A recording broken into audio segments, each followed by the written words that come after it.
Damaged fences, stolen equipment and ruined crops are just some of the problems farmers experience due to marijuana plantations being grown on their land.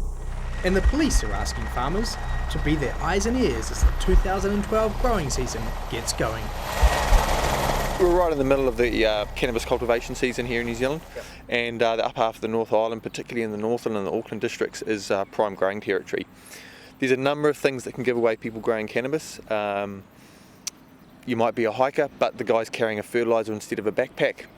He might be carrying unusually large quantities of water into the forest, suspicious vehicles on the side of the road, seedlings in the back of the vehicle. Even if you don't recognise them for what they are, that could be suspicious, and we're imploring people to give us a call. But it's farmers who often end up wearing the costs of cannabis growing operations. These people are pretty unscrupulous. They're quite happy to destroy your maize or your corn to plant in the middle of it.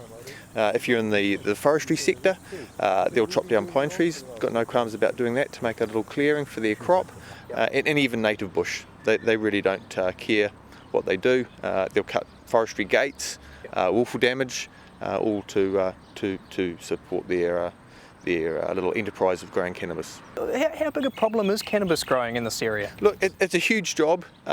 New Zealand's a largely rural place, and to get all the cannabis really is a big job. It's a lot of work, and it's quite epidemic. It's all over the show. It's like a weed. It grows. It's a hardy plant. Indeed, cannabis use is so endemic in New Zealand that the Northern Advocate newspaper recently declared that Northland residents were the world champs of cannabis smoking. And even the police have been getting in on the act. In something fitting a Cheech and Chong movie, the police have been using sophisticated hydroponic setups in order to find out that cannabis now is more potent than it used to be.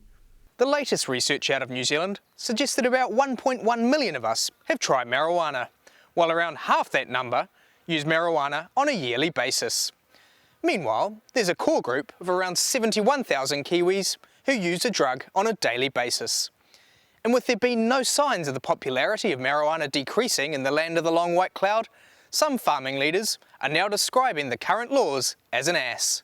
There's $100 million a year being spent on trying to police cannabis in this country. It is not hitting the mark. We got 6,000 people fined for cannabis use last year, cannabis sativa use, and we've got rumoured to have about 10% of our adult population using marijuana. We're pushing it uphill, I think. Benedict Collins, Country 99 TV News.